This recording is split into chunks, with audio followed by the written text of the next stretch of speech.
Good morning बच्चों मैं आपको पाठ प्रथम पहला लेसन में समर्पण कविता बताने जा रही हूँ। अर्थ के साथ आप ध्यान से सुनेंगे और उसे देखेंगे जो अर्थ मैं क्या बता रही हूँ। तो बच्चों सबसे पहले मैं आपको कवि के बारे में बताना चाहती हूँ। इस कविता के कवि हैं श्री रामावतार त्यागी। तो पहले मैं इनके बारे में कुछ कहना चाहती हूँ, आप लोग ध्यान से सुनिए। तो बच्चों देशभक्ति एवं मानव जीवन के विविध पक्षों संबंध में सरस रचनाएं लिखने वाले श्री रामावतार त्यागी का जन्म 1925 ईस्वी में उत्तर प्रदेश के मुरादाबाद में हुआ था। इनकी लिखी हुई नया खून, आठवां स्वर आदि इनकी प्रसिद्ध रचनाएं हैं। इनकी मृत्यु 1985 ईस्वी में हुई थी। ठीक है, तो कवि परिचय हमको मिल गया। अब मैं पढ़ाऊंगी आपको। इसका शीर्षक है कविता का समर्पण। तो इस पाठ में कुछ शब्दार्थ दिया गया है जिसे हम जानेंगे, जिससे हमको अर्थ समझने में कठिनाई नहीं होगी। तो शब्दार्थ है समर्पित मीन्स भेंट करना, ऋण, उधार, कर्ज, अंकिंचन, तुच्छ, अति निर्धन, निवेदन, नम्रतापूर्वक आग्रह करना, भाल, मस्तक, चरण, पैर, आशीष, आशीर्वाद, रक्त का कण-कण, खून की एक एक बूंद, तलवार मांझना, तलवार की धार तेज करना। ठीक है। स्वप्न मीन्स होता है सपना, सुमन फूल, चमन बगीचा, नीर घोंसला, तृण तिनका। ठीक है, तो ये अर्थ हम समझ गए, शब्दार्थ हम समझ गए। अब हम आगे बढ़ेंगे कविता की ओर। तो बच्चों आपको मैं कविता पढ़ाने जा रही हूँ, आप इसे ध्यान से सुनेंगे और समझेंगे, अर्थ भी इसका समझेंगे। तो सबसे पहले मैं आपको ये कहना चाहती हूँ कि इस कविता में कवि देश के लिए अपना सब कुछ समर्पण कर देना चाहते हैं। क्या कर देना चाहते हैं? तो अपना सब कुछ समर्पण कर देना चाहते हैं। ठीक है, अपने देश के लिए। तो कवि का कहना है कि मातृभूमि के लिए तन, मन, गान, प्राण, जीवन, स्वप्न और आयु का प्रत्येक क्षण समर्पित करके भी कवि को ऐसा प्रतीत होता है कि उन्हें देश के लिए कुछ और भी समर्पित करना चाहिए। कविता का उद्देश्य है मातृभूमि के प्रति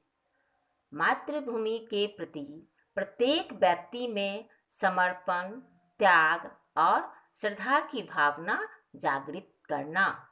क्या है?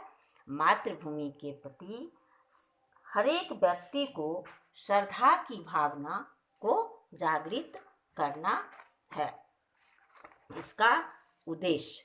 ठीक है, तो अब हम देखेंगे कि बच्चों देश के प्रति हमेशा वफादारी करनी चाहिए। कवि का भी इस कविता में यही उद्देश्य है और हम लोग भी जानते हैं। ठीक है, अब हम आगे बढ़ेंगे। पंक्ति को देखिए, अपने बुक में भी देखिएगा। मन समर्पित, तन समर्पित और यह जीवन समर्पित, चाहता हूँ देश की धरती तुझे कुछ और भी दूं। ठीक है, इस पंक्ति का यह अर्थ होता है कि इस पंक्ति में कवि कहना चाहते हैं कि मन समर्पित, तन समर्पित। कवि कहते कि मेरा तन, मन और जीवन देश के लिए समर्पित है। मैं अपना सारा कुछ न्यौछावर कर देना चाहता हूँ। किसके लिए? अपने मातृभूमि के लिए।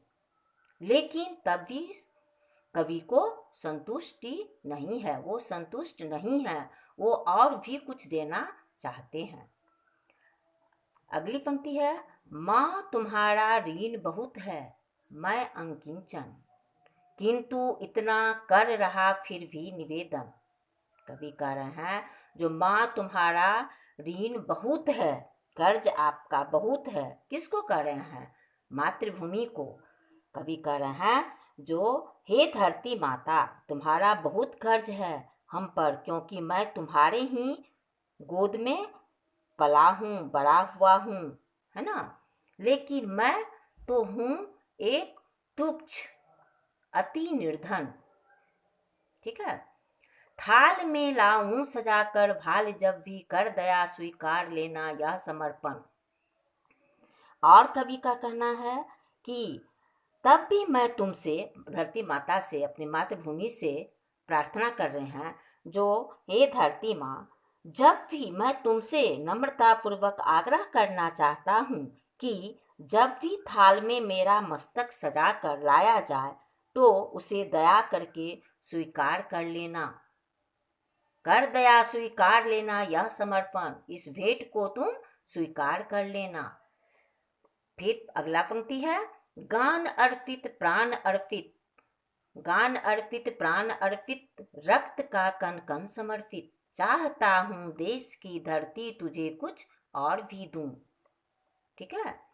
तो कवि का कहना है गान भी मैं अर्पित करना चाहता हूँ और अपना प्राण भी, रक्त का कण कण समर्पित। और कह रहे हैं जो मैं अपना सारा खुशी के साथ प्राण, अपने जीवन का एक एक खून की बूंदे भेंट करना चाहता हूँ। किसे? अपनी धरती माता को अर्पित करना चाहते हैं। ठीक है। माज दो तलवार को लगाओ न देरी, बांध दो कसकर कमर पर ढाल मेरी। कवि का कहना है कि इस पंक्ति में कवि का कहना है जो मेरे कमर में तलवार को माज कर, यानी कि तेज कर, उसका धार बनाकर तेज कर दो, उसमें देर मत करो, और मेरे कमर पर बांध दो। भाल पर मल दो चरण की धूल थोड़ी, शीश पर आशीष की छाया घनेरी। और भाल मीन्स मस्तक, तो मस्तक पर चरण की धूल जो है धरती माता की जो मिट्टी है, धूल है, उसको हमारे शीश पर लगा दो, जिससे कि धरती माता का आशीर्वाद हम पर बना रहेगा। कवि का यही कहना है इस पंक्ति में। स्वप्न अर्पित प्रश्न अर्पित, स्वप्न अर्पित प्रश्न अर्पित, आयु का क्षण क्षण समर्पित, चाहता हूँ देश को धरती तुझे कुछ और भी दूं। ठीक है। तो इस पंक्ति में कवि का कहना है वह अपने देश के लिए सपनों को भी अर्पित कर देना चाहते हैं। ठीक है। लोग बड़े बड़े सपने देखते हैं, सब देखते हैं, तो कवि कहते हैं कि सपना भी जो मेरा है उसे भी मैं आपको भेंट कर देना चाहता हूँ। ठीक है। अपने जीवन का प्रत्येक पल को भेंट करना चाहता हूँ अपनी मातृभूमि को, फिर भी संतुष्ट नहीं है कवि को, और वो कुछ और भी देना चाहते हैं। तोड़ता हूँ मोह का बंधन क्षमा दो, गांव मेरे द्वार घर आंगन क्षमा दो, आज सीधे हाथ में तलवार दे दो और बाएं हाथ में ध्वज को थमा दो। और कवि कह रहे हैं जो हम अपना गांव घर द्वार आंगन से जो दूरी बना लिए हैं उनके लिए क्षमा चाहते हैं। कवि अपने सब कुछ से अपना मोह से बंधन मुक्त कर दिए हैं, उसके लिए वो क्षमा मांग रहे हैं। आज सीधे हाथ में तलवार दे दो, और कह रहे हैं आज सिर्फ हाथ में तलवार दे दो और बाएं हाथ में ध्वज, ध्वज मीन्स झंडा, दे दो, जो मैं अपने देश के लिए जब विजय हो करके आऊँ, उनकी रक्षा करके आऊँ, तो ये ध्वज जो है उसको ऊंचा कर सकूं। सुमन अर्पित चमन अर्पित, सुमन अर्पित चमन अर्पित, नीर का तृण तृण समर्पित। और कवि का कहना है कि इस पंक्ति में कवि कह रहे हैं सुमन अर्पित चमन अर्पित, नीर का तृण तृण समर्पित। सुमन मीन्स होता है फूल, तो फूल को भी अर्पित करते हैं, चमन को भी अर्पित करते हैं। उद्यान अपने घर के हर एक एक तृण को, एक तिनका को समर्पित करना चाहते हैं। चाहता हूँ देश की धरती तुझे कुछ और भी दूँ। और कवि का कहना है कि मैं तब भी संतुष्ट नहीं हूँ, अपने मातृभूमि के कर्ज को मैं सधा नहीं पा रहा हूँ। इतना कर्ज है मुझ पे, मैं इतना करने के, इतना सारा सब कुछ न्यौछावर करने के बावजूद भी अपनी धरती को, अपनी मातृभूमि को, अपना देश को और भी कुछ देना चाहता हूँ। इस कविता का यही उद्देश्य है कवि का, और इस कविता से हमें यही प्रेरणा मिलती है कि मैं अपने देश के प्रति वफादार रहूं और वफादार निभाऊं। और हर व्यक्ति को कवि की तरह ही सोच होनी चाहिए, जो त्याग और श्रद्धा की भावना सब मनुष्य में होना चाहिए, जिस तरह से कवि कह रहे हैं। ठीक है, तो इस कविता का अर्थ मैं आपको बताई हूँ। इसके बाद अगले वीडियो में मैं कुछ इसका आंसर क्वेश्चन है वो भी बताऊंगी। आप लोग बुक में देखिएगा, मैं बताऊंगी, आप फिर उसे बुक में भरने वाला जो है उसमें भरिएगा, और जो लिखने वाला है उसे लिखिएगा।